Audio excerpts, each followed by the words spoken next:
Mutual fund में almost सभी लोग इन्वेस्टमेंट करते हैं, बट कहीं ना कहीं आपके माइंड में क्वेश्चन ज़रूर आता होगा, कितने समय के लिए इन्वेस्टमेंट करना चाहिए, short term, mid term, long term या बहुत लॉन्ग टर्म, या मार्केट के उतार चढ़ाव का बेनिफिट लेना चाहिए। मार्केट घट जाए तो ख़रीद लो, मार्केट बढ़ जाए तो बेच लो, और फिर उसी तरीके से सर्कल को करें। अगर आप फाइनेंशियल एम को पूरा करना चाह रहे हैं, जो भी आपका फाइनेंशियल गोल है, घर खरीदना, बच्चे की शादी, बच्चे का एजुकेशन, या कहीं वेकेशन पे जाना, जो भी आपका फाइनेंशियल गोल हो, उसके अकॉर्डिंग टाइम निर्धारित कर ले और उसके बाद आपको इन्वेस्टमेंट करना चाहिए। बट अभी मैं डेटा के आधार पे आपसे मैं बात करूँगा कि शॉर्ट टर्म में आपको बेनिफिट होगा या लॉन्ग टर्म में या वेरी वेरी लॉन्ग टर्म में। आइए बात करते हैं इस पर।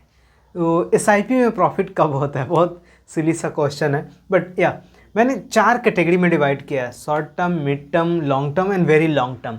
आप एक चीज़ आप देखोगे, अगर आप शॉर्ट टर्म में इन्वेस्ट करते हो इनिशियल फेज में, जैसे ही आपने इन्वेस्ट किया, तो हो सकता है कि आपको प्रॉफिट ना दिखे, क्योंकि शॉर्ट टर्म में जो है मार्केट बहुत अप्स डाउन्स होते हैं। अभी एक दिन में बढ़ जाएगा, दूसरे दिन घट जाएगा, फिर तीसरे दिन और ज़्यादा घट जाएगा, परसों जो है और बढ़ जाएगा। तो शॉर्ट टर्म में आपको बेनिफिट उतना नहीं दिखेगा, लिमिटेड दिखेगा, या हो सकता है कि नेगेटिव भी दिखे। उससे आपको डरना नहीं है। अगर यहाँ डर गए तो गब्बर सिंह ने बोला डर गया समझो मर गया। सो डरना नहीं है, आपको बने रहना है। नेक्स्ट यहाँ आता है मीडियम टर्म्स, यानी कि 4 से 6 साल के लिए।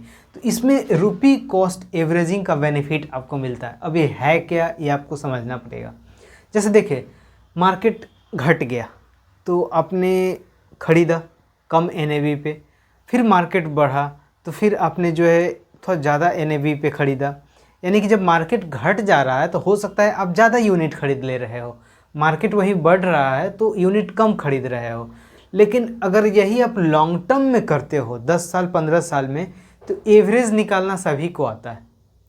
एवरेज जब आप निकालोगे तो एनएवी का प्राइस बहुत कम होगा।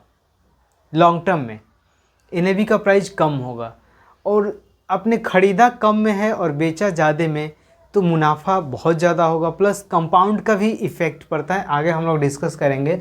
सो अगर आपका एम 4 से 6 साल है तो रुपी कॉस्ट का एवरेजिंग का बेनिफिट मिलेगा। यानी कि जो लोग करते हैं, अभी जस्ट मैंने आपको शुरुआत में बताया था कि जैसी मार्केट कम हो तो ख़रीद ले और प्रॉफिट हो तो बेच दे, वैसा बेचना नहीं है। मार्केट कम हो तब भी आपको ख़रीदना है, मार्केट ज़्यादा हो तब भी आपको ख़रीदना है।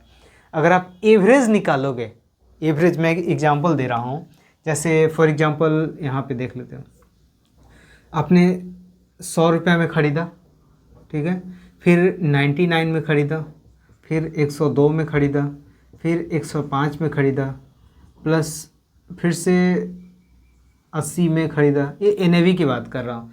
सो अगर आप एवरेज निकालोगे तो 1 2 3 4 5, अब ये सबको ऐड करके अगर आप मल्टीप्लाई करते हो, यहाँ पे मान लो x आता है।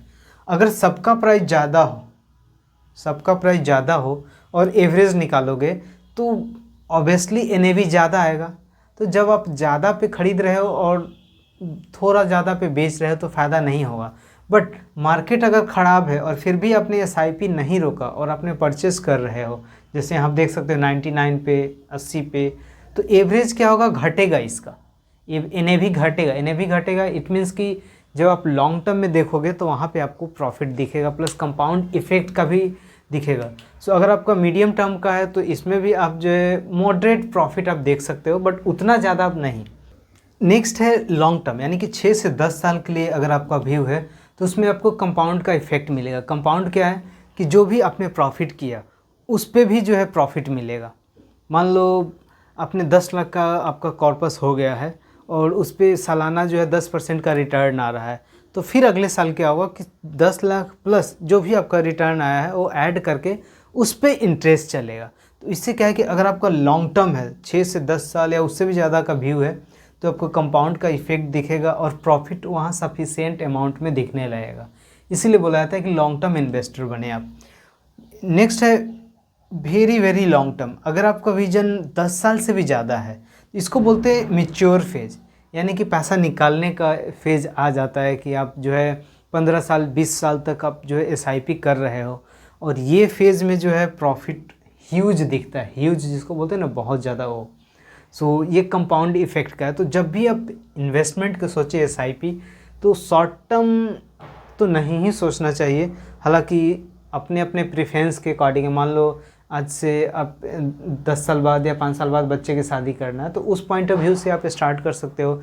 बट ज़्यादातर केसेस में जो वेरी वेरी लॉन्ग टर्म में जो है अच्छा पैसा बनता है। जो भी आपका फाइनेंशियल गोल है उसके अकॉर्डिंग आप सेट कर सकते हो और फाइनेंशियली फ्री हो सकते हो।